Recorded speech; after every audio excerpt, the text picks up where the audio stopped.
Greetings and salutations. Welcome to this midday power surge, Friday, January 13th, 14th, 2022.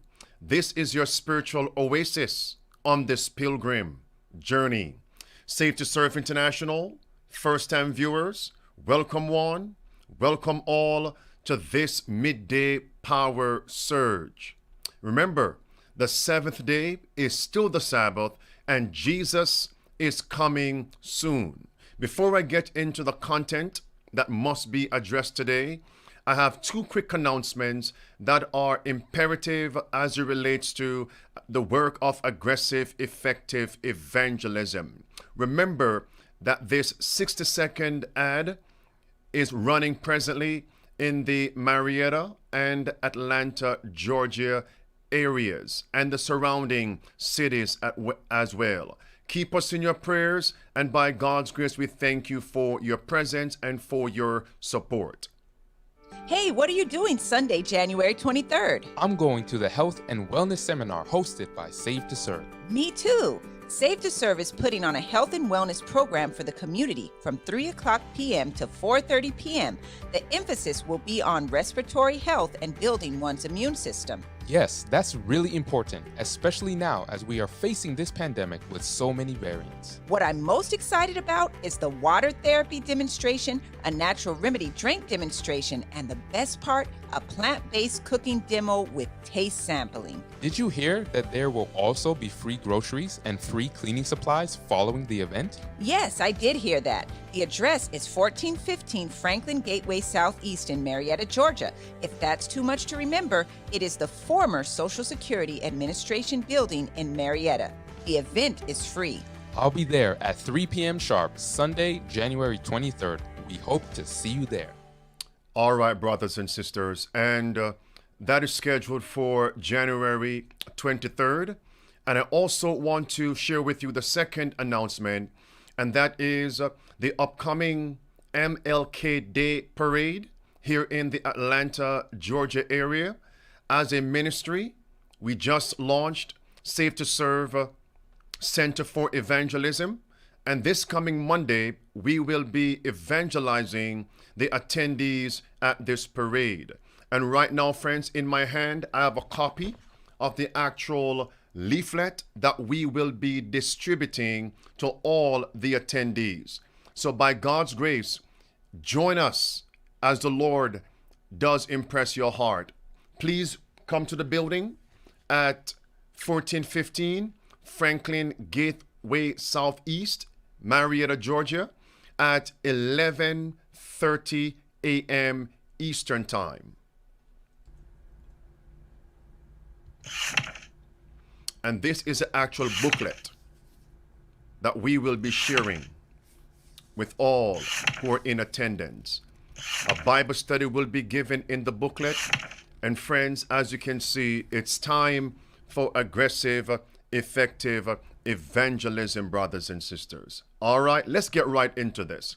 Beloved, as we can see clearly, that there is something trending right now on the media, and that is the U.S. Supreme Court's ruling on the Biden administration's government OSHA mandate to inoculate the civilians, population, the residents, citizens here in America.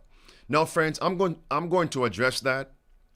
There are several implications for God's people in the last days. But before I get into that, I also want you to understand what is going to be on the back end of this presentation. I want you to understand this at the very genesis. Number one, brothers and sisters, the apostate SDA leaders, not all, but I'm talking about the apostate ones in administrative offices, conferences, in the schools, universities. They are going to use a particular statement from the writings of Ellen White to deceive the members of the SDA church to worship on Sunday and to receive the mark of the beast. Just as they actually use one statement from all the writings of the spirit of prophecy to deceive the members, to take Babylon's magic bullet, Babylon's panacea, the pestilence 19 elixir. Stay tuned for that. It's a very salient point I'm going to make later on. But my friends, let's get right into this. There it is on the screen. Trending, my friends, since yesterday. SCOTUS blocks Biden's vaccine mandate for large employers. And friends, as we move on, it is clear the Supreme Court blocks nationwide inoculation and testing mandate for large businesses. It allows, though, healthcare worker inoculation mandate to take effect. Notice what it goes on to say, friends, and please, please, please, please, I want you to pay attention as you have never done before. Very, very important materials we're going to cover with some startling applications. Now notice, this is also very similar to what is going on in Canada, in Quebec. You remember that health contribution tax? Look at this, brothers and sisters. In a 6-3 decision, the court blocked Biden's OSHA inoculation mandate, which would have required employers with 100 or more employees to either mandate the inoculation or implement rigorous testing requirements. Notably, under OSHA's rule, the burden of the cost of testing would remain on the employee, watch this, effectively amounting to a work tax, just as what we saw, brothers and sisters. I won't play this video. I covered that on yesterday. Just as what we saw in Quebec with the health tax.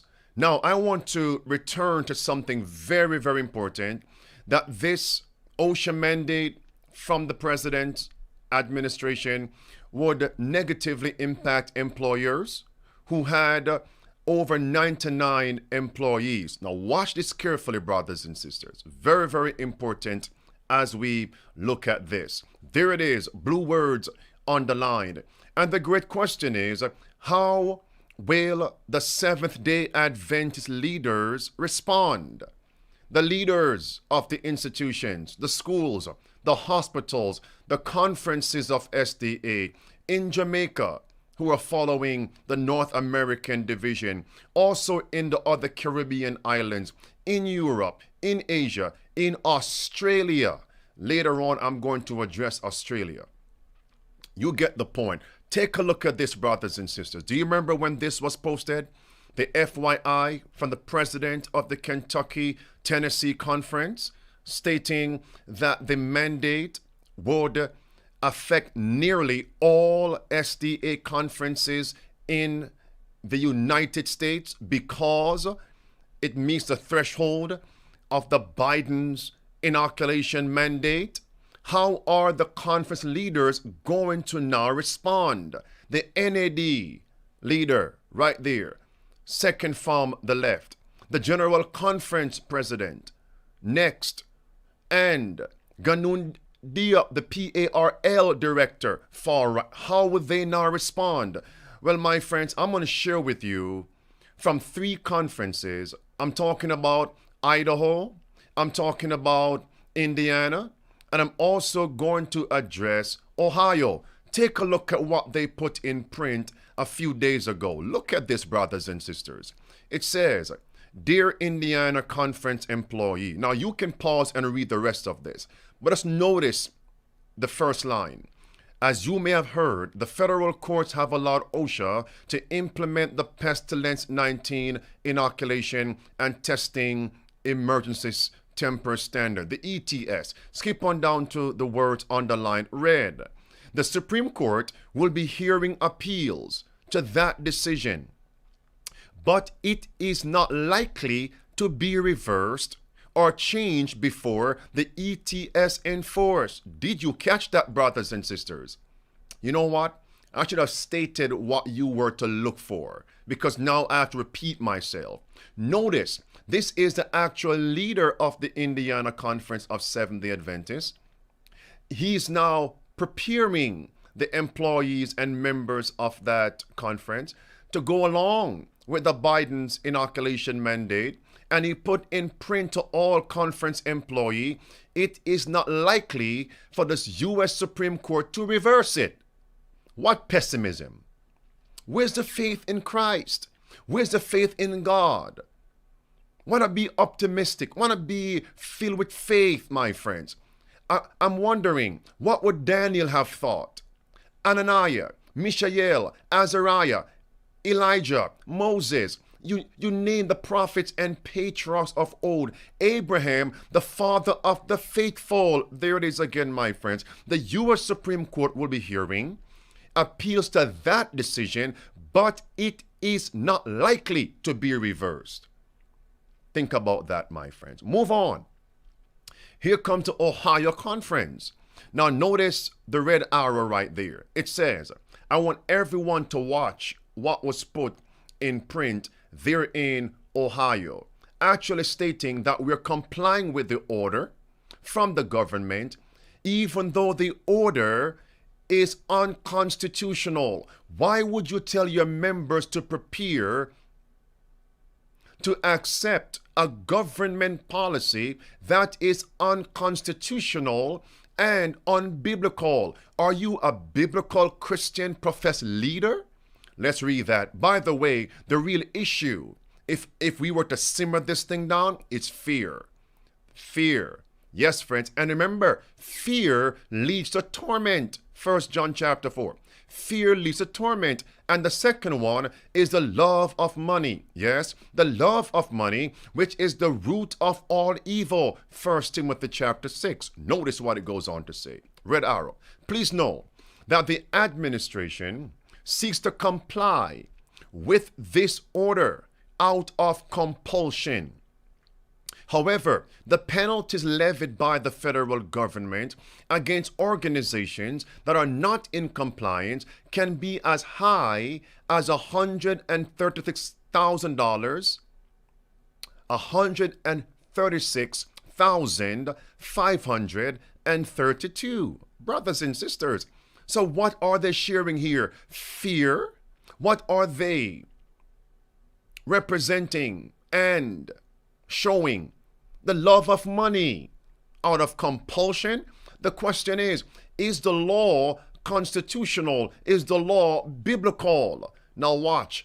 This is the Idaho Conference, brothers and sisters. Now watch what this states. All right.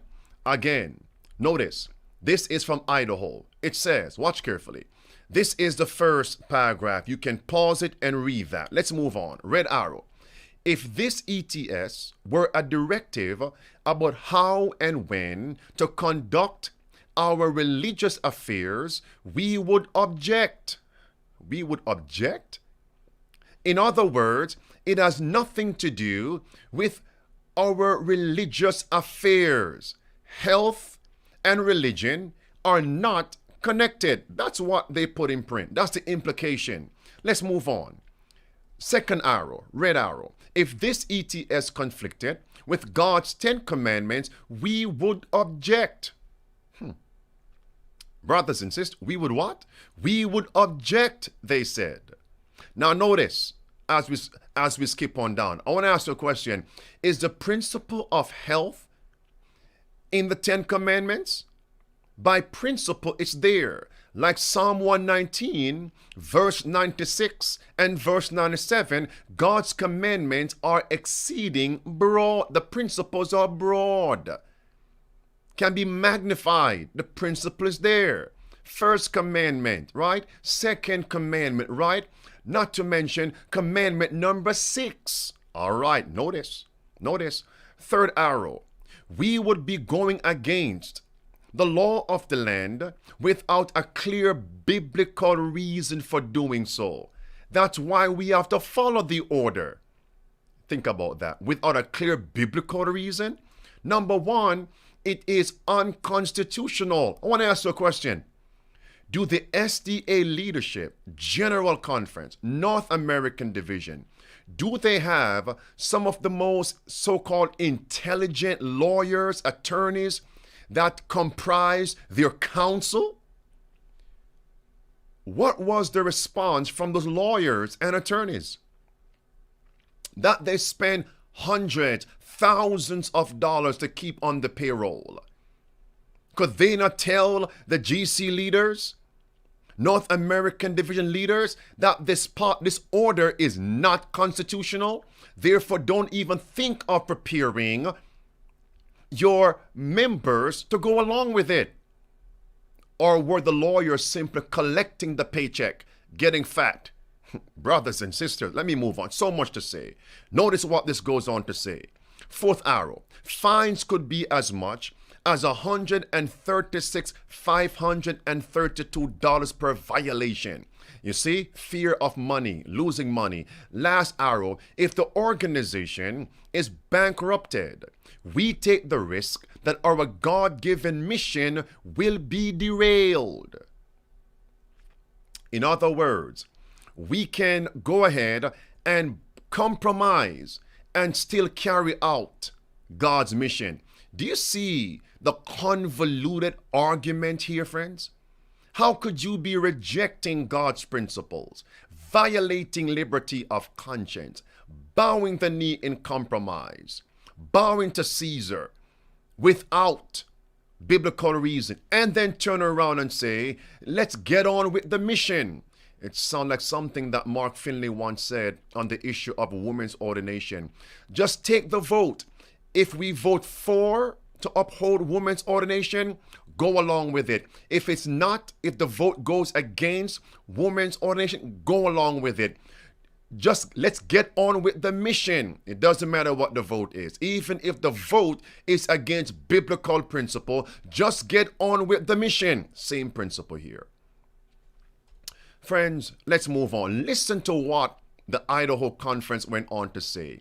Render unto Caesar the things which are Caesar's. That's the argument they're using to go along with the government order, mandate. The question really is, was the order from the government constitutional or not?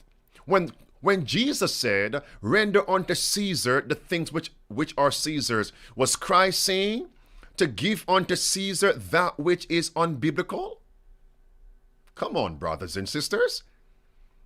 Are these men buffoons? Look at what this goes on to say. Watch. Look at the words underlined red. Please be assured that if a religious issue comes up that conflicts with biblical teaching, we will support Bible truth. As Jesus said, quote, render unto Caesar, render therefore unto Caesar the things that are Caesar's, and unto God the things that are God's. So much more could be said right here, friends. So much more. I'm going to yield it right there. So notice now, what will the conference leaders respond and say? I'm wondering, will the General Conference leaders say something now? Since the ruling of SCOTUS? Will the North American Division President say something now?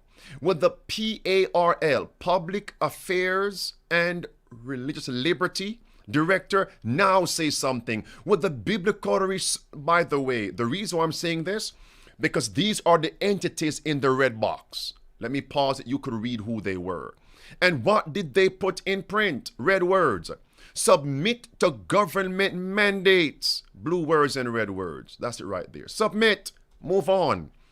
It's not a matter of salvation. Submit. And look who they're quoting from. Black words, underline, black. Look at that. Ellen White. I'll come to that later on. There it is, my friend. It's not a matter of religious liberty. That's it. Go along with the government mandates. That's what they put in print, brothers and sisters. It's not an issue of salvation. There it is. It's not an issue of salvation. But brothers and sisters, what said the world? Look how the world now have become wiser in their generation than the children of light. Look at this, brothers and sisters. It says, watch carefully, headline, conservatives rejoice after Supreme Court strikes down OSHA's inoculation mandate, a win for the Constitution. Let's look at the blue words. It took the Supreme Court to set the record straight for the Biden administration. Again, blue words, it's also a win for personal liberties and our economy. Personal what? Liberties and our economy. Hold on. But what did the GC leader say?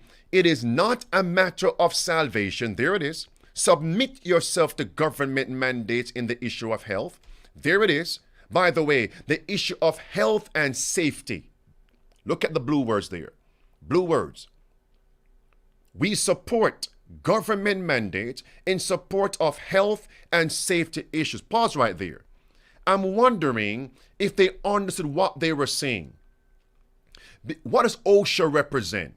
OSHA points to health and safety issues in the workplace, etc.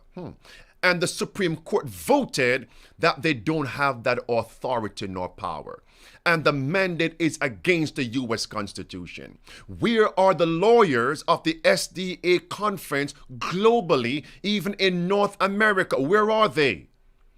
Is the North American division still situated, located in Washington, D.C.? Is the General Conference headquarters still in that vicinity, Washington, D.C.? Where are the councils? Where are they? Where are they? Let's come back here, friends. Notice what it goes on to say. Watch carefully. So much to say here. So much to say. Look at the headline, which I took off the press this morning. Huge win for freedom. But the church says it's not an issue of liberty of conscience. Next, it's a win for freedom. There it is. This is a big win for freedom. It's a massive win for freedom. That's it, brothers and sisters. Now, at this juncture, I have to show you the other side of the proverbial coin. Not all are apostates. The majority are in the SDA leadership. But I must commend the Arkansas, Louisiana Conference president and his council for publicly protesting not only against Caesar, not only against Babylon, not only against apostate Protestant America, but also against the leaders of the General Conference, North American Division, Loma Linda, the Biblical Research Institute, and others. And also, secondly, I'll come to the second one, which is a Southwestern Union of Seventh-day Adventists. Listen, a quick reminder. Greetings to all of our folk in Arkansas, Louisiana. We'd like to be able to come to you from time to time and share with you things that are newsworthy, noteworthy in our conference. Clip 2. And I want you to know that we believe that this is an overreach that is going on, and it affects our church. And I believe that we want you to understand that we are prepared and are already working toward everything that we can do as a church to resist what is going on. Clip 3. We believe that there is a separation of church and state that must take place, must be preserved. And we feel like this is an issue that we need to take a stand on. All right, clip 4. Take place. I will just say this: we do not believe that the conference should be the enforcer of government policy. Oh, my friend, what a protest! On this issue, they are standing for biblical principles. I don't know anything else, but I'm simply addressing this issue, and he and others should be commended, and the apostates must be condemned. Do you know what they were supporting? Church and state union. You wait until I come to that statement they will use to deceive Seventh-day Adventist members to worship on Sunday and receive the mark of the beast. Southwestern. Here it is, friends. Southwestern Union or Seventh-day Adventists. I covered this before, so let me quickly go through this. There it is, my friends. The public protest. Again, you can pause and take a look at these statements. It violates freedom of conscience and personal choice. There it is. A separation of church and state. What are the SDA leaders doing? Wake up. It's a protest, brothers and sisters. Now watch this. On the back end of the ruling, 6-3, there was an addendum that was taken up. And the ruling from the U.S. Supreme Court, 5-4, was simply this, that the hospitals that receive Medicare funding and Medicaid funding can mandate its employees to receive Babylon's magic bullet. When I read this, then we're going to speak about the Seventh-day Adventist run hospitals. Watch this, my friends. There it is. However, the court upheld the Centers for Medicare and Medicaid Services. From this point onward, CMS. This inoculation mandate 5-4, although it explicitly acknowledged that the CMS mandate exempts, underscore that, exempts employees who object to the inoculation for religious or medical reasons. Don't you forget that, friends. Now, who is speaking here? This is Ambassador Ken Blackwell. Who is he, Pastor? I'll tell you. Senior Fellow at the Family Research Council. Why could that not say Seventh-day Adventist General Council? Why not? No, somewhere from the world. Watch this, friends. He criticized the CMS decision, but added, most people who object to the inoculation do so for religious or medical reasons. So, the Supreme Court's affirming that those people are exempt from the CMS mandate is a what, friends? A silver lining here. Powerful, my friends. A silver lining here. So my question is, what will Adventist healthcare in Washington, D.C. area, Maryland area now do? How are they going to respond? Number one, to this ruling. Number two, to all of their employees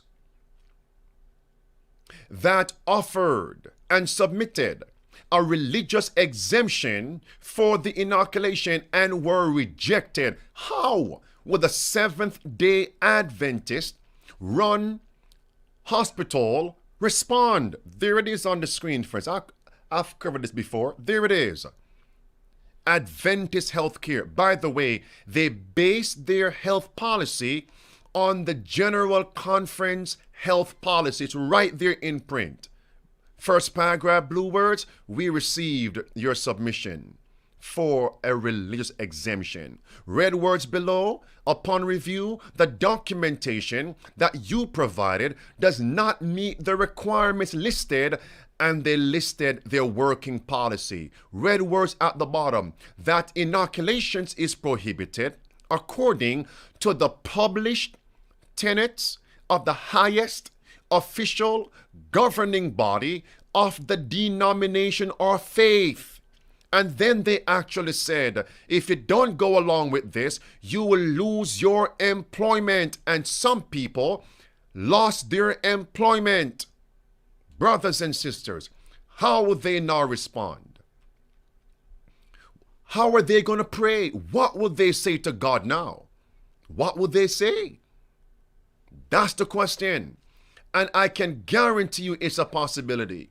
Many of them will come publicly and say some flowery words to soothe over, a nice veneer to act as if they were not supporting this diabolical policy from the devil himself.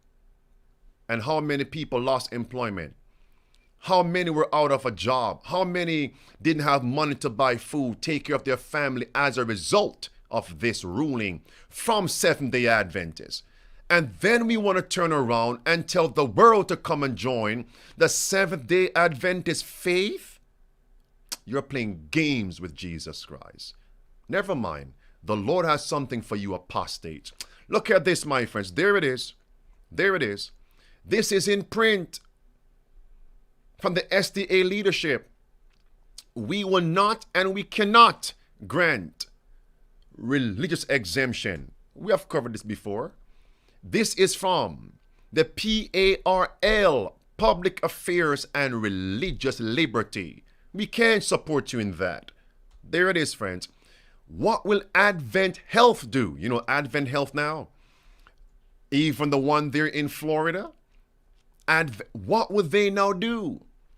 Remember, Advent Health put out a statement just a few weeks ago stating that they are going to suspend, red words, all inoculation requirements. Red words again, right? And will not take any corrective action for non-compliant team members. Do you know why? Because they're waiting on the ruling from the government. That's it. That's it. But notice, in the same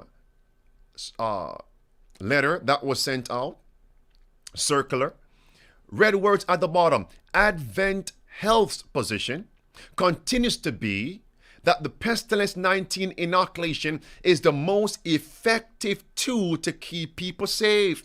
How many of you know individuals that work for Advent Health?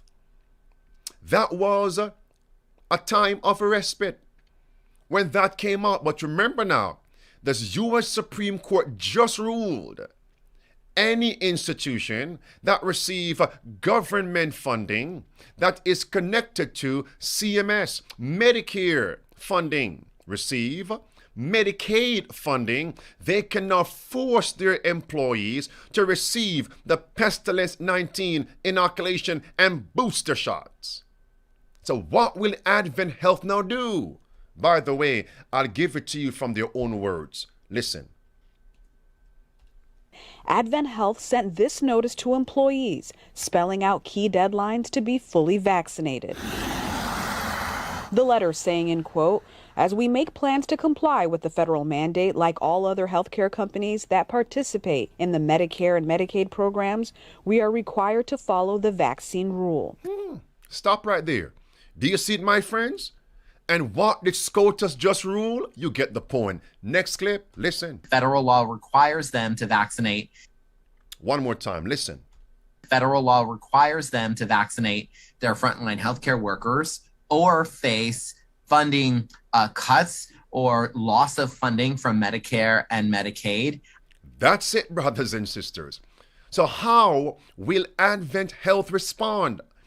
Do you think it's time for Seventh-day Adventists run hospitals and affiliated, keyword, operative word, hospitals to divorce themselves from Babylon's money?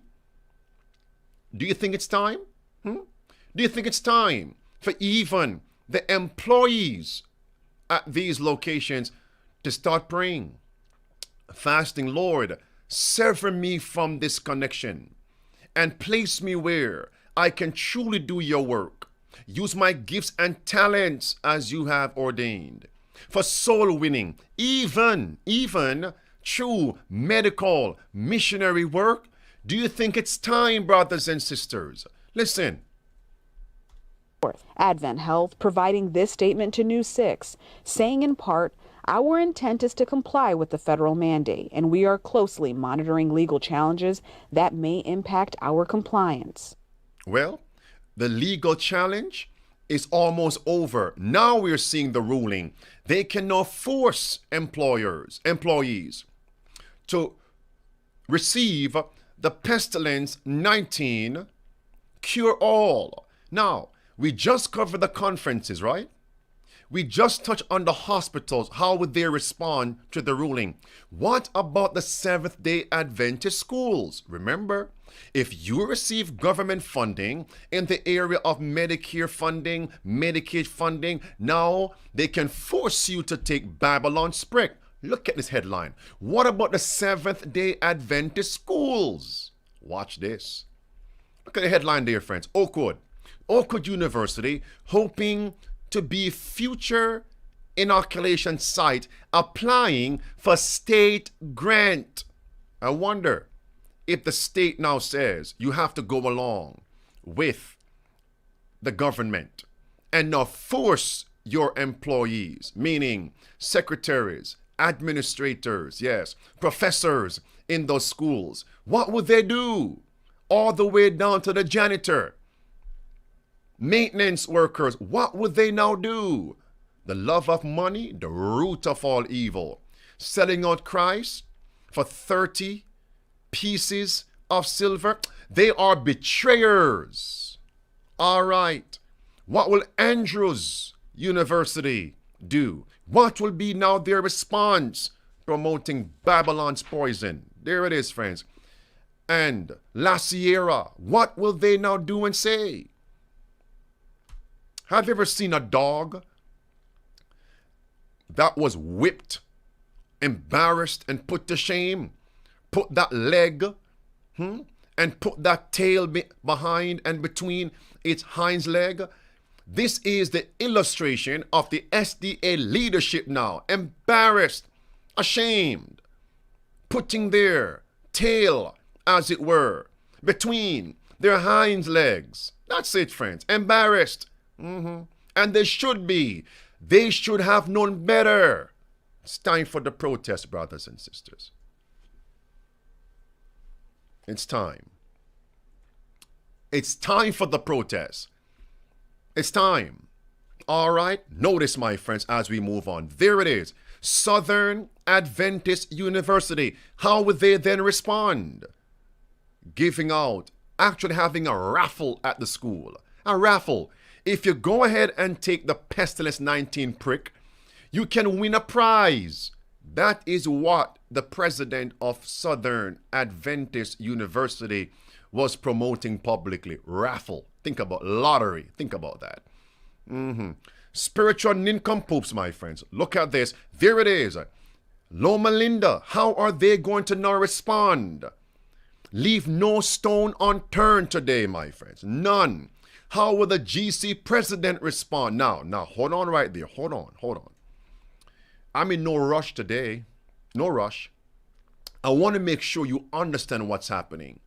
In my opening remarks, one of my statements was that the SDA apostate leaders are going to use a particular statement, maybe a few others, but a particular statement to deceive the members of the SDA church to worship on Sunday and receive the mark of the beast when Sunday is enforced as a law of the land. The reason why I say that is because they have already begun to use one statement from the library of the spirit of prophecy to deceive the members to take Babylon's magic bullet. Ready for this now? Watch. This is Elder Ted Wilson, GC president. Friends, red box. Many have wondered about the church's stance on the new Pestilence 19 inoculation. Here is a very important article addressing concerns and offering counsel from the General Conference Health Ministries Department, the Biblical Research Institute, Loma Linda School of Pharmacy, and School of Public Health. And look at where it was taken from. Adventist News. Well, let's go there. Watch carefully. There it is, my friends. There it is. And who are they quoting from? Ellen White. That she modeled practical prevention in the face of lethal disease in her era. All right? How she took the immunization herself, and as did those close to her. Next, then they put, quoting now a statement from D.E. Robinson. You'll be interested to know, however, at that particular time, when there was an epidemic of smallpox in the vicinity, Ellen White herself was inoculated and urged her helpers, those connected with her, to be inoculated. She also recognized the danger of their exposing others if they failed to take this precaution. Who are they quoting from? D.E. Robinson. Think about that, my friends. Think about that. In the face of, where is the second witness? That is not even coming from Ellen White herself. Where is the second witness? Whenever someone quotes something and don't give you 2 or 3 witnesses, they are attempting to deceive you. Where is the protest? Now, we have covered that before, so there's much more that could be said on that one segment. But I will not divulge that information right now. The videos are here. Notice now, my friends, the statement that the apostates are going to use to deceive SDA members to receive the mark of the beast and worship on Sunday. Watch this. There it is, my friends. Dear brother, volume 9, page 232. Dear brother, I will try to answer your question as to what you should do in the case of Sunday laws being enforced. Seventh-day Adventists were to show their wisdom by refraining from their ordinary work on that day, Sunday, devoting Sunday to missionary effort. Watch. To defy the Sunday laws will but strengthen in their persecution the religious zealots who are seeking to enforce them. Give them no occasion to call you lawbreakers. Watch this now. One does not receive the mark of the beast because he shows that he realizes the wisdom of keeping the peace by refraining from work that gives offense, doing at the same time a work of the highest importance. They will quote volume 9, 232. And they will say, Ellen White says, one does not receive the mark of the beast if they have Sunday worship services. When the Sunday law is enforced, they will quote that. Look at the next few lines. Watch carefully now. There it is. When we devote, by the way, look at the red words underlined just to make the point. And then I'll go to the top. Red words underlined. Sister White writes, whenever it is possible, let religious services be held on Sunday. That's it, my friends. They will combine these two statements. Red words underlined. One does not receive the mark of the beast, ellipsis. Whenever it is possible, let religious services be held on Sunday when Sunday laws are enforced. Do you see it, my friends? This is going to be the hook they hang their doubts upon and deceive the members to worship on Sunday. Now, my time is almost finished. It's over. Allow me just to read this, make a few statements of application, then later on, I will resume by God's grace and further expound on this. Why? This needs its own space to stand out in bold relief. All right? Watch this now as I continue. When we devote Sunday to missionary work, the whip will be taken out of the hands of the arbitrary zealots who would be well pleased to humiliate Seventh-day Adventists. Sunday can be used for carrying forward various lines of work that will accomplish much for the Lord. On this day, what day? Sunday. Open air meetings, and cottage meetings can be held. No, they won't emphasize that point. House-to-house work can be done. That's it, friends. Those who read words, whenever it is possible, let religious services be held on Sunday.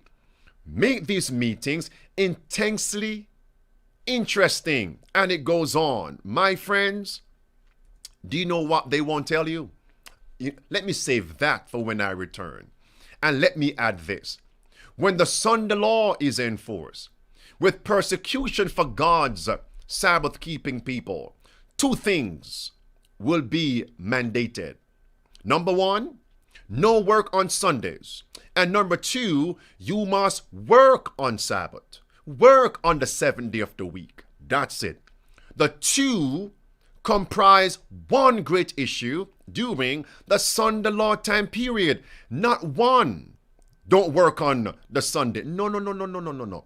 We'll be forced to violate and desecrate the 7-day Sabbath. By the way, do you realize even now we have pastors in Huntsville, Alabama, who were promoting Sunday surge, Sunday morning worship. They have already begun to catch that spirit. Yes. And conference leaders in Alabama were also supporting the Sunday surge. A so-called woman pastor was saying that there is an earthquake going on in the SDA church, in the regional conferences and the other conferences. Why? They were saying, why is it we cannot have Sunday morning services just like the Sabbath morning and afternoon services? One male pastor in Huntsville, Alabama said, I told my members, if you cannot attend on Sabbath, now this was pre-pandemic, if you can't attend church on the Sabbath, just come on Sunday morning. They have already begun to implement worshiping on Sunday. They're already bowing the knee, brothers and sisters. Where is the protest?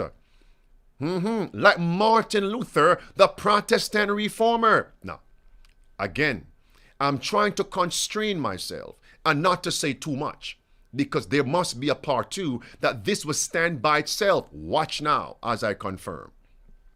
At present, Sunday keeping is not the test. The time will come, though, when men will not only forbid Sunday work, but they will try to force men to labor on the Sabbath. That's it. And to subscribe to Sunday observance or forfeit their freedom and their lives. That's one statement. Statement number two. The time will come when men will not only forbid Sunday work, but they will try to force men to labor on the Sabbath, and men will be asked to renounce the Sabbath and to subscribe to Sunday observance or forfeit their freedom and their lives. The repetition was needed. All right. Do you remember the biblical setting in the time of the Exodus, Egypt, and the Hebrews? The Hebrews were forced by Pharaoh to desecrate the Sabbath. That's it. It's right there, friends. Upward look, page 124. Now, let me close. When a man, a white man, or black man is arrested for Sunday breaking. Hold on, for what? Sunday breaking. He's placed at a great disadvantage. He's humiliated. All right? Often, when Sabbath keepers in the southern states are arrested for working on Sunday, they are sent to the chain gang, where they are forced to work on the Sabbath. All right, friends. All right. The Lord does not command them to place themselves where they are obliged to dishonor his holy rest day. All right, brothers and sisters. Again, I can't say everything right now. But the question is, who shall be able to stand? The great deception? You think the Sunday law? You wait until the apostates tell their members to keep Sunday. As a matter of fact, we are told that would take place. Go back and read Great Controversy, page 608. 608. That's it, friends. Who shall be able to stand is ringing in my ears from Revelation 6 and verse 17. Who shall be able to stand? Like Daniel in chapter 1, like the three Hebrews in Daniel 3. In Daniel 6, who shall be able to stand, brothers and sisters? And if you're bowing the knee now because of fear, if you're bowing the knee now because of the love of money, employment, and government funds, brothers and sisters, you will bow at that Sunday law time period. Because volume 5, page 81 says, those who have step by step yielded to worldly demands and conform to worldly customs will not find it a hard matter to yield to the powers that be, rather than subject themselves to derision, insult, threatened, imprisonment, and death. The mark of the beast will be urged upon us, and then we're told at that time, many a star that we have admired for their brilliancy will then go out in darkness. Don't guess, don't guess, don't guess. Those stars that we have admired for their brilliancy, they went out in darkness, and what revealed their darkness? The SCOTUS ruling yesterday. Do I need to repeat that? The SCOTUS ruling showed which Seventh-day Adventist was on the Lord's side and which Seventh-day Adventist was on Baal's side, Babylon's side. Where is Elijah to ask the question of 1 Kings chapter 18? Who is on the Lord's side? If God be God, serve him. But if Baal, serve him. Moses, Exodus 32, who is on the Lord's side? This health crisis showed who was standing and who was bowing to the knee. Imagine SDA leaders and people. Do you recall all those doctors on 3ABN? Yes, I said it. All those doctors on 3ABN promoting Babylon's mandate, Babylon's panacea. How do they feel now? You must take it. I support government mandates. How do they feel now? If they don't feel any remorse, if they don't make any public recantation, it's a possibility they have already grieved the Holy Spirit of God. And God would no longer use them as leaders in his work. Volume 5, page 80, that same book, page 80 into page 81, we are told that these men will no longer be used as God's leaders in the work. It says few great men God will use to lead out in the final work. So what will happen to the majority of the so-called great men? They are going to be shaken, sifted, shaken out, sifted out. This ruling has shown who was on the Lord's side and who was on the devil's side. You wait, friends. You know what? If I don't stop right here, it's going to be too extensive. Stay tuned for tomorrow. We'll say some more, my friends. All right. What song, Hillary? All right. She gave me a song. She knows how to find these songs. Friends, stand up for Jesus, ye soldiers of the cross. Amen, my friends. Send in your prayer request. And I say to all, one and all, happy Sabbath when the Lord comes. Brother, sister, let's be found faithful. Who shall stand? Who shall be able to stand? Stand up. Don't stand in your strength. Stand in the strength of Jesus Christ.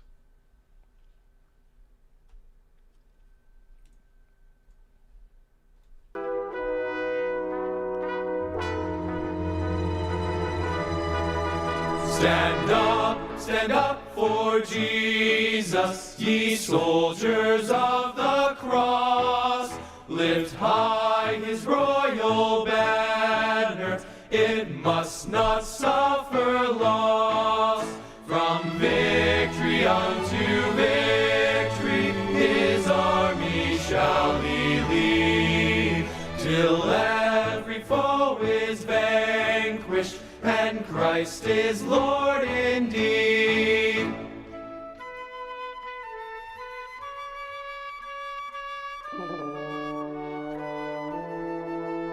Stand up for Jesus, the trumpet call obey.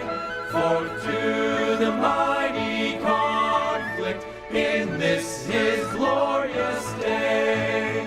Ye that are his now serve him against unnumbered foes. Let courage rise with danger and strength to strength oppose.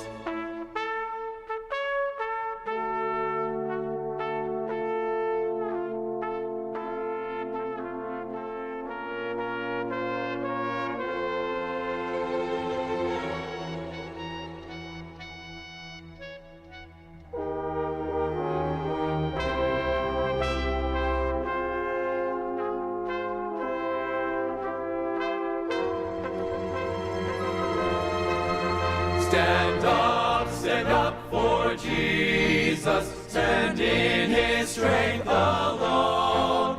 The arm of flesh will fail you, ye dare not trust your own. Put on the gospel armor and watching unto prayer. Where duty calls or danger, be never